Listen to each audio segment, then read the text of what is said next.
Welcome to the latest episode of the B Movie Club. I'm your host, Kevin. This week we're going to be talking about the 1974 comedy classic, The Longest Yard, starring Burt Reynolds, Eddie Albert. The list goes on and on and on. For those of you guys just joining us for the first time, each week I'll post on Facebook and on Twitter what movie we'll be discussing. And you can send in your questions, comments, and favorite scenes, and we'll talk about it on the show. It's hard work. Last week I talked about all the movies I watch. Basically what happens is I ride on the treadmill 4 times a week. I'll hop on there and I'll flip through Netflix and just see what's playing. What kind of crazy, bizarre, strange things are available to watch. And that's what I do. This week I watched a couple different films which may or may not be available for our show. We'll see. On Fridays, what I've been doing is posting a question on the B Movie Club Facebook page. What are your suggestions? What movie ideas do you want to watch? So, I get a lot of good ideas from there as well. So keep those ideas coming, please. This week, The Longest Yard. Not to be confused with the 2005 remake starring Adam Sandler. That gets a big thumbs down. We're talking about the original with Burt Reynolds. First time I saw this, years and years ago, I was shocked and horrified. I'm going to tell you why. Burt Reynolds has his mustache, his trademark, for literally about 5 minutes of this movie. The rest of the time, he is remarkably clean-shaven. It is shocking. I was reading an article about this movie and about his career, Burt Reynolds, who, for a time, I know how soon we forget, like the late 70s, early 80s, he was like the biggest star in America. He almost wasn't getting cast in movies because people thought he looked too much like Marlon Brando. And if you look at him without his mustache, it's true. It's kind of shocking that they look like they could be brothers. Luckily, he's got the crazy Burt Reynolds mustache going on there. Henceforth, he was a big star. So there you have it. The Longest Yard. Burt Reynolds is a former NFL quarterback named Paul Crewe, who is now retired. Basically, we find out he was betting on football while he was playing and received a lifetime ban. Now he's basically like a boy toy for the wealthy. He's got a rich girlfriend who treats him poorly, but basically pays all his bills. And after a big blowout between them, he storms off, grabs her Maserati, and goes on a high-speed chase all over town with the cops chasing him. And in the end, he drives her Maserati into the lake or into the river or whatever, destroys her car. He's arrested and sentenced to 18 months in the Florida Correctional Penitentiary. Okay? While he's there, he's a big star, obviously. Everybody knows him because he's a famous football player. But everyone kind of looks down on him because he bet on sports. They're huge into football, evidently, in Florida. Even the inmates. And at one point, they literally turn to him and say, like, if you'd been a murderer, if you'd been an arsonist, a bank robber, all these things we could forgive. Betting on football, that's un-American. So they didn't appreciate him. Eventually, the warden, played by Eddie Albert, who you might remember from Green Acres, Escape to Witch Mountain, typically like the nice, friendly, kindly, older gentleman, plays the evil warden, who talks to Paul Crewe and says, look, I've got a semi-pro football team made up of all the guards, and every year they don't do so well, I guess, in their league. So he's looking for Paul Crewe to assemble a team of inmates to play him as kind of a warm-up game to get ready for their real season. First, Paul Crewe is like, you know what, I just want to serve my 18 months. and then I can get out of here, leave me out of it. But essentially, the guards at this point have been told by the warden to make life really difficult for Paul Crewe until he capitulates and agrees to put this team together. Eventually, he does. Eventually, he agrees to do it. But now, people don't want to play for his team because, again, he's got this reputation as kind of a turncoat who'll stab you in the back because of his gambling. He let his team down when he was in the pros, basically. Little by little, they start getting it together and people start joining up. I posted a video on Facebook earlier in the week where he's like going around basically recruiting all these guys. And one of the guys he recruits is Richard Kiel, who actually went on to play Jaws in those James Bond movies later in the 70s. And a bunch of other guys, like misfits and freaks. And eventually, like I said, he starts getting these other players in who were actually made up of former NFL players from like the 60s. I would mention them, but you probably aren't going to know who they are. Because I didn't really know who they were either. I had to look them up on IMDb and on Wikipedia. So anyway, little by little, they start getting this team together with the help of some of the other inmates. They get game film on the guards. They get the medical records of the guards to see where they've had recent injuries. At one point, they go so far as to steal the guards' uniforms so that they'll be ready for the game. So when the game comes around, the mean old guards are basically taking it to the inmates at first, just beating them up, handling their business.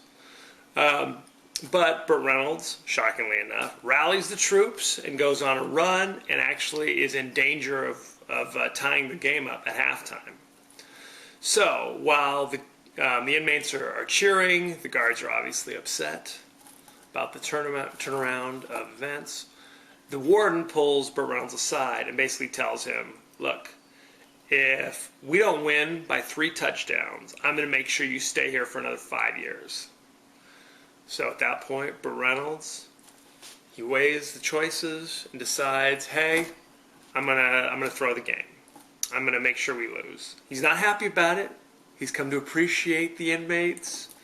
But nonetheless, he's like, I'm only supposed to stay here for 18 months. I'm not going to be here for 5 years. Okay, I'll do what you want, warden. You meanie. So, again, he starts throwing the game. The guards start really taking it to him. And at this point, the warden turns to the captain of the team, the head of the guards, also the quarterback for the guards team, basically just says, when we're up by 3 touchdowns, I want you to just kill the inmates. Just really lay down the law and let them know where the real power in this institution lies. So when this happens, and it's clear that the guards are not going to take it easy on the inmates, even though they're up by 3 touchdowns, Burt Reynolds comes to his senses and says, okay, I'm gonna figuratively punch the warden in the mouth. I'm gonna say, you know what, you can't break our spirits, even if it means risking an extra prison sentence. So there you go. He's a good guy after all. So they come in, shockingly enough, they wind up winning the game. Hooray, hooray. The kindly the kindly inmates, who were to assume are made up of rapists and murderers, were pulling for them through the entire movie. Good to know. Anyway, and it ends with, hooray, hooray. And even the guards have effectively turned on the warden because they thought his tactics were too much as well. So there you go. Some fun facts about this movie. Burt Reynolds, this is one of the first movies where he started to get some acclaim. And he'd been in other movies up to this point. And actually in the 60s, he was in a show called Gunsmoke, where he played the kindly blacksmith Quentin. And up to this point, he'd done some other movies where it was just kind of the race car, we're running moonshine kind of movies, things like that. This is one of the first things where it kind of started to put him on the map. And of course, later after this, it's kind of propelled him to go on and do like Smokey and the Bandit, which came a few years later, things like that. Interestingly enough, while they were filming this movie, he went up and was basically eating and spending time with the real inmates, because this was filmed in a real prison. and he actually became like a sort of a pen pal with one of the inmates. If you like that story.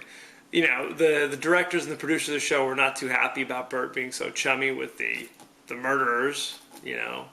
But nothing ever happened, and they started to respect Burt Reynolds for being kind of a real guy.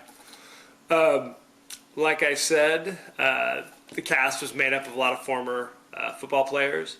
One of the main nemesises, the main guard, middle linebacker, Ray Nitschke of the Green Bay Packers, played, the same role with the guards team. He's like a Hall of Famer. You know, it's hard to describe, but he's, for people who don't watch football, he's one of the iconic players of the 60s and one of those Super Bowl winning teams from the 60s. He used to play a game called Kill the Superstar, where he would literally, on these takes, try to just tackle Burt Reynolds and drive him into the ground. Burt Reynolds at one point was just like, hey, just a movie, big guy. And Nitschke just told him, he's like, not to me, it's not. Burt Reynolds, to his credit, was actually a former football player in college. He played for Florida State. He was a tailback. Did not play quarterback, but he was a jock, so he could make it look pretty realistic out there throwing the ball around.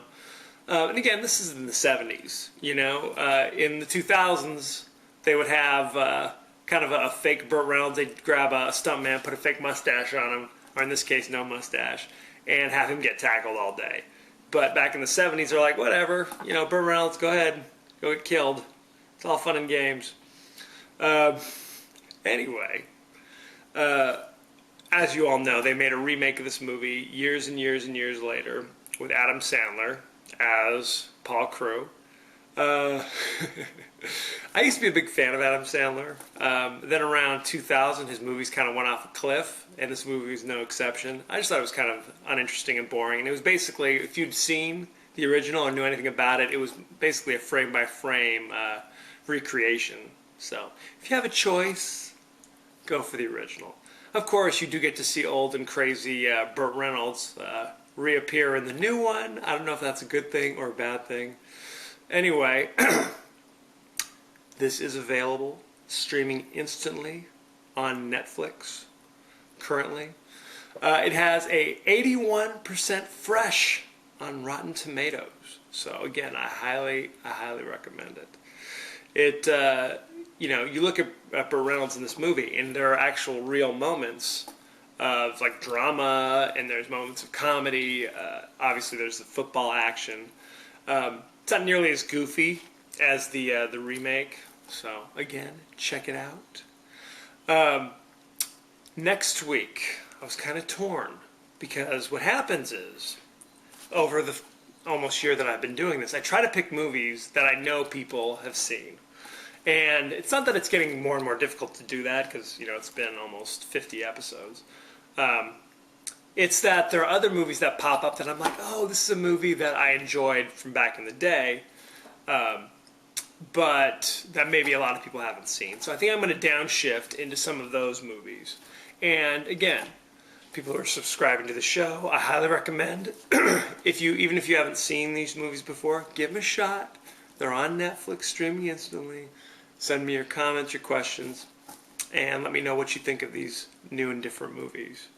One reason I like doing these kind of movies from the 70s and the 80s is that I feel it's kind of like a snapshot of what was going on back then. Kind of a time capsule, if you will, about what was going on, what people were thinking about, what they were afraid of or found interesting. So, again, I highly recommend checking out all of these movies.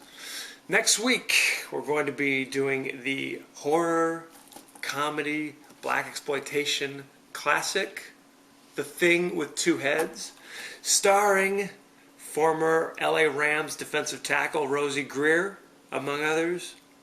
I mean, there are other actors in it, but no one else is particularly famous. It is streaming instantly, so check it out. You can reach me on Twitter at KD9575. You can post things on the B Movie Club Facebook page, which you can reach me at facebook.com/original B Movie Club. Not to be confused with all those imitators that have been popping up since I've been doing this. And of course, you can post on the YouTube page at KD9575 as well. Go ahead when you see these postings on your Twitter or on your Facebook. Feel free to share with your friends. The more the merrier.